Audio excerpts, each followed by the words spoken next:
Good morning, Facebook family and friends. I think this must be my 10th take because I don't want to miss anything. Um, I got word a few hours that the White House email and cells have gone down. This is the final hours of the fast. And we did it. We did it together.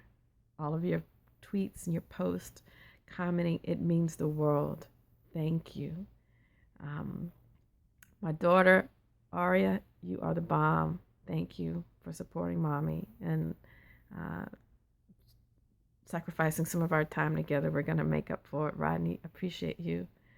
And Jackie, Kelly, Gannett, Gail, all my family members who've been praying for me. Love you, Madeline. We have great advisory board members who have been with us the past couple of years. Joel Siegel, Frankie, Witherspoon Enterprises. Thank you. I have the pleasure of working with the most amazing board: Myra Byram, Freddie Sherrill, Corona Roan, Crystal Williams, 3 out of 4 of whom have been incarcerated and have amazing success stories, who come out of their own pocket when funds are low. So please give. Remember to give and keep this mission going. We need our athletes and entertainers and people who've been blessed with financial resources, not to forget the African American led charities out there. We see you give millions away to already big organizations, and we're out here in the community doing the work. Remember us, okay? We're here, and we are good stewards as well. No organization is perfect, but we are good stewards and transparent. The staff is incredible. Sebastian Goodson, my special assistant, been with us 2 years, bonus brother, warrior, twin in a struggle, no hose barred, godly gangster, healing from 25 years in the cage. Man, God has used you in so many ways that you don't even recognize to help us get to this point. We thank you. Aaliyah Watts, soldier. Jennifer Vollmer, soldier. Ron Roseborough, soldiers never retreat, right, man? Alice Martin, Maurice Davis, Arturo Robinson, Mary Hill and her mother, Don Thomas, Charles Trowell, goodness, did I say Joel Siegel and Witherspoon Enterprises? Frankie, these are the winds beneath our wings. Tracy, I just met you, sis. I hope we keep fighting together. You are the bomb. And my bison friend around the White House, giving us the information we need and guiding us. HU, you know. So I want to say 4 things. And the first was thank you to everybody. It has been my pleasure to serve you and those who are behind bars and their family members.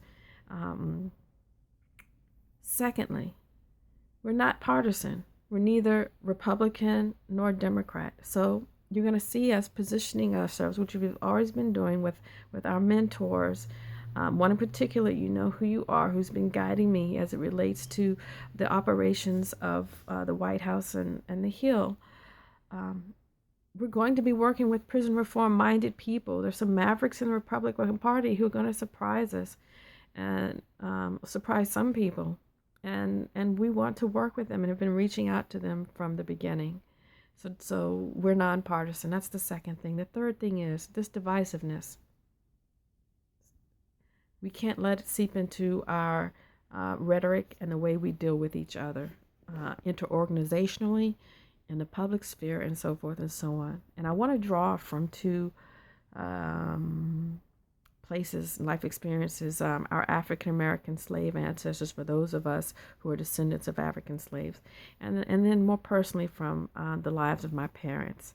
So our African slave ancestors had to figure out how to cope with the brutality of the prison. We're being raped and lynched and sold like animals, and this behavior is criminal. But they did not go to prison. In fact, they, along with our labor, were building this nation and never served time. So let's keep these things in mind as we analyze, who we call criminal and what criminals are capable of, and so forth and so on. But So we had to figure out a way to survive in the brutality of this system. And everyone copes differently with oppression and trauma, and we should not let this divide us. More personally, my mother grew up on a farm, and the neighboring farm down the road was owned by a white family, and they would pick each other's crops at the appropriate time. And my mother and her 6 brothers and sisters would go down there and help them with their fruits and vegetables, and vice versa. And my grandmother nursed the children. Yet my mother and her brothers and sisters could not eat inside at the table with the other children who were picking the crops. And she grew up in this oppressive rural environment with racial hatred, and really a really strange kind of tenderness to, and didn't become bitter. And there was actually genuine love and affection, uh,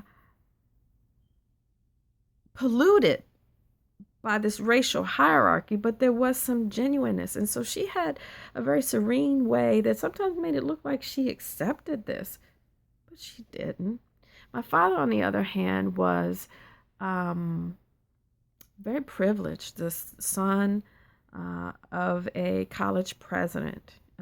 And he and his brother, and later his other 2 brothers and sisters, grew up very privileged compared to the way the most African Americans grow up.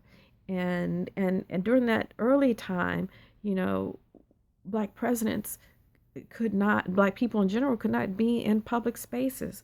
So, they had this expectation that came with their privilege, and they were more outspoken and defiant. And so this caused tension between my parents and really damaged their marriage.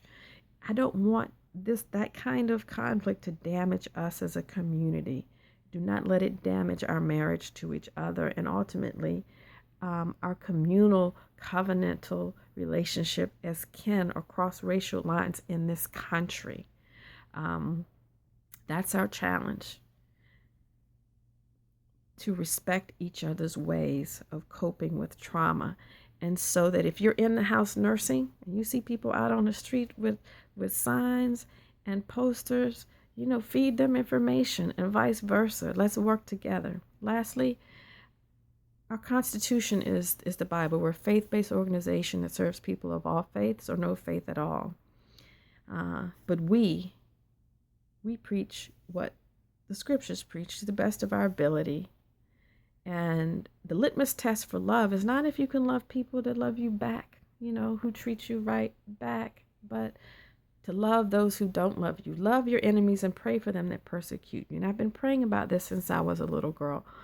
And I think I've had some success with it, led in the classroom of the Holy Spirit. People who know me very closely know that the people who have acted as enemies that are still in my sphere.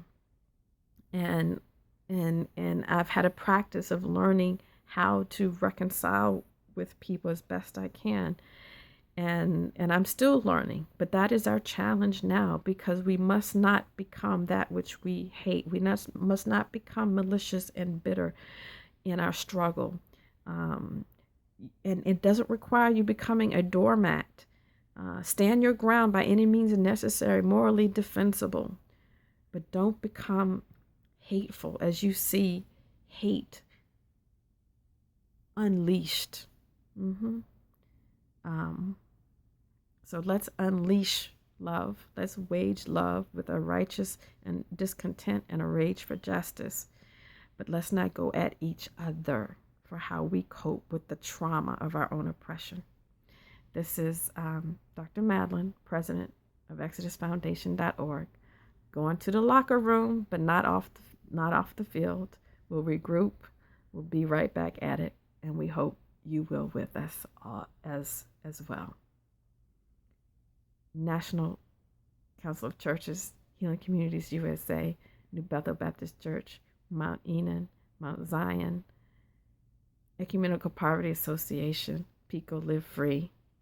Couldn't have gotten here without you. Let's keep rolling together. Yours in the struggle. If I left anybody out, Didn't sleep much last night.